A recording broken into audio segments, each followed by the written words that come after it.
Hello दोस्तों, आप सभी का एक बार फिर से स्वागत है एक और नई कक्षा में। तो आज हम जानने वाले हैं किशोरावस्था के बारे में। तो आज हम जानेंगे किशोरावस्था क्या होती है, इसकी परिभाषाएं मनोवैज्ञानिकों के अनुसार, इसकी विशेषताओं के बारे में और इस अवस्था में किस प्रकार विकास होता है, शारीरिक विकास, मानसिक विकास, संवेगात्मक विकास और सामाजिक विकास, तथा हम अंत में जानेंगे कि इस अवस्था में किस प्रकार की शिक्षा दी जानी चाहिए। तो चलिए बिना देरी के हम अपनी कक्षाओं को शुरू करते हैं। तो सर्वप्रथम हम देखते हैं इसकी कुछ परिभाषाओं के बारे में। स्टेनले हॉल, जिन्हें किशोर मनोविज्ञान का जनक भी कहा जाता है, इन्होंने बताया है कि यह अवस्था तनाव, तूफान और संघर्ष की अवस्था है। तो इस कथन को आप ध्यान रखेंगे। यह कथन बार बार परीक्षाओं में पूछा जाता है कि तनाव, तूफान एवं संघर्ष की अवस्था कौन सी है, तो किशोरावस्था है। और यह कथन किसका है, तो स्टेनले हॉल का कथन है। और स्टेनले हॉल को किशोर मनोविज्ञान का जनक माना जाता है। अब देखते हैं रॉस के अनुसार। रॉस ने किशोरावस्था को शैशवावस्था की पुनरावृत्ति कहा है, यानी शैशवावस्था का दोहराव। यानी जिस प्रकार शैशवावस्था में परिवर्तन होते हैं उसी प्रकार के परिवर्तन किशोरावस्था में दिखाई देते हैं, यह रॉस के अनुसार है। जबकि आप ध्यान रखेंगे कि जनरली हम लोग कहते हैं कि जब आपके परिवार के लोग बुजुर्ग हो जाते हैं, यानी कि बुजुर्ग अवस्था में शैशवावस्था के गुण दिखाई देते हैं। जनरली हम इस बात को जानते हैं, परंतु रॉस ने किशोरावस्था को शैशवावस्था की पुनरावृत्ति कहा है। तो इस बात को आप ध्यान रखेंगे, उससे कंफ्यूज नहीं होना है। किलपैट्रिक ने जीवन का सबसे कठिन काल कहा है। सबसे कठिन काल इसलिए भी कहा जा सकता है क्योंकि इस अवस्था में व्यक्ति में पहचान बनाने की होड़ लगी रहती है। इसमें वह खुद को प्रूफ करना चाहता है। वीर पूजा इत्यादि नामों से इस अवस्था को भी जाना जाता है। वह आत्मनिर्भर होना चाहता है और वह पैसे कमाना चाहता है। सभी प्रकार की परिस्थितियों को देखकर इस अवस्था को जीवन का सबसे कठिन काल कहा गया है। और कहा किसने है? किलपैट्रिक ने कहा है। कोलेन के अनुसार किशोरावस्था बाल्यावस्था और प्रौढ़ावस्था के बीच का संधि काल है। जैसा कि आप जानते भी हैं कि बाल्यावस्था और प्रौढ़ावस्था के बीच की जो अवस्था आती है उसे किशोरावस्था कहा जाता है। तो ये तो आप जानते हैं, परंतु कहा किसने है? तो कोहलेन ने कहा है। इसे आप ध्यान रखेंगे। अब देखते हैं किशोरावस्था के कुछ अन्य नामों को, जैसे कि तनाव, तूफान और संघर्ष की अवस्था किसने कहा है? स्टेनले हॉल ने कहा है। किशोरावस्था को जीवन का बसंत काल भी कहा जाता है, जीवन का सबसे कठिन काल भी कहा जाता है। तो कठिन काल किसने कहा है? किलपैट्रिक ने। उलझन की आयु भी कहा जाता है। उलझन की आयु को हम इस प्रकार से जान सकते हैं कि एरिक्सन के जो विकास का मनोवैज्ञानिक सिद्धांत है, जैसा कि मैंने आपको पढ़ा रखा है, उस अवस्था उसे किशोरावस्था में बताया गया है कि बच्चे में पहचान बनाम भ्रांति की भावना होती है।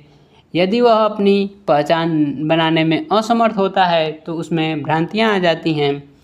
तो इस प्रकार हम इस अवस्था को उलझन की आयु भी कहते हैं। समस्यात्मक उम्र। समस्यात्मक उम्र को उसी प्रकार समझ सकते हैं जैसे पहचान बनाना, आत्मनिर्भर बनना और समूह के लिए लड़ाई झगड़ा करना। इस प्रकार इस अवस्था को हम समस्यात्मक उम्र भी कह सकते हैं। किशोरावस्था की कुछ प्रमुख विशेषताएं हैं, जैसे कि शारीरिक व मानसिक विकास लगभग पूर्ण हो जाता है। बालिकाओं का शारीरिक विकास लगभग 14 वर्ष की उम्र में, जबकि बालकों में यह अमूमन 16 वर्ष की उम्र तक देखा जाता है। यानी बालिकाओं का शारीरिक विकास बालकों से पहले पूर्ण हो जाता है। मानसिक विकास भी लगभग पूर्ण हो जाता है किशोरावस्था तक आते आते, क्योंकि शैशवावस्था में ही 90% मस्तिष्क का विकास हो चुका होता है। अब देखते हैं विद्रोही प्रवृत्ति। चूँकि समूह भावना उग्र होती है, क्योंकि वह समूह में रहता है, समूह के लिए लड़ाई झगड़ा भी करता है, उसी के आधार पे कह सकते हैं कि इस अवस्था में विद्रोही प्रवृत्ति अत्यधिक होती है। अहम की भावना भी होती है हम की भावना की वजह से वह समायोजन नहीं कर पाता है। अब देखते हैं वीर पूजा की भावना, यानी वह खुद को नायक की तरह अपने समूह में प्रूव करना चाहता है। जैसे कि हम आत्मनिर्भर बनना चाहते हैं तो दिखाते हैं ना कि हाँ मैं ये कर सकता हूँ, मैं आत्मनिर्भर हूँ, चाहे समूह में दिखाना कि ऐसे नहीं ये कार्य ऐसे होगा। तो नायक बनने की भावना जो किशोरावस्था में आती है, इसे ही वीर पूजा कहा जाता है। विषमलिंगी प्रेम, यानी कि इस किशोरावस्था में जनन ग्रंथियों का विकास हो जाता है, हार्मोन्स एक्टिव हो जाते हैं, इसी वजह से बालक और बालिकाओं के बीच आकर्षण होता है, इसे ही विषमलिंगी प्रेम कहा गया है। इस अवस्था में संवेगों की अधिकता देखी जाती है।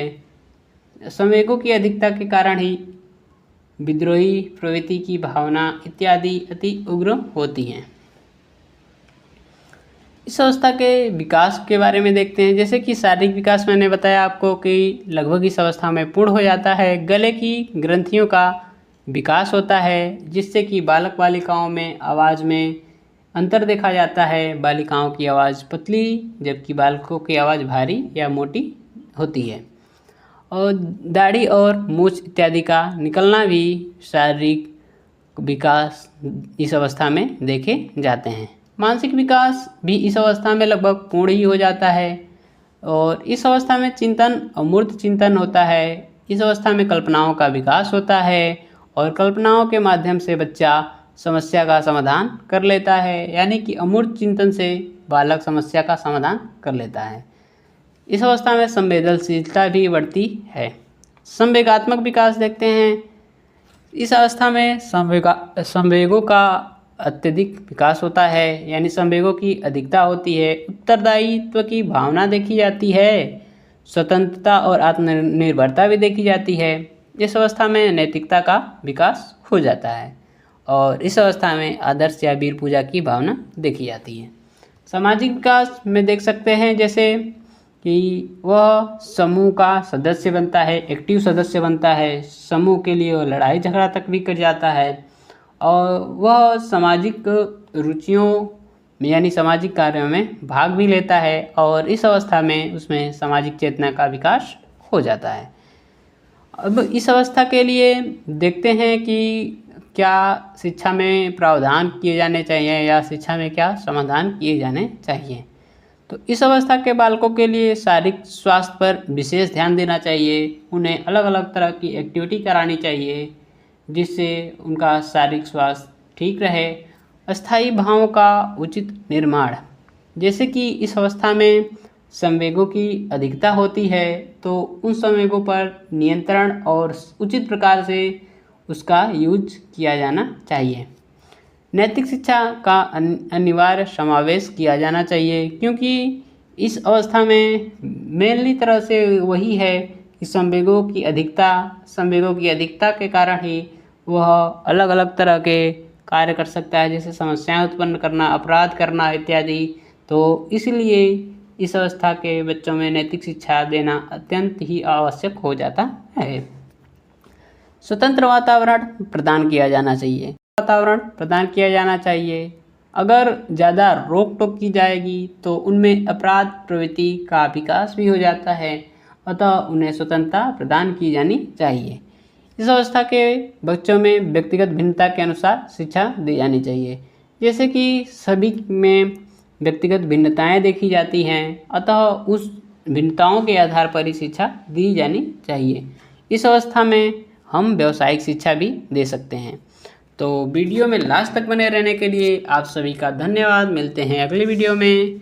चैनल को सब्सक्राइब कर दीजिएगा, वीडियो को लाइक और ज़्यादा से ज़्यादा शेयर कर दीजिएगा। Thank you.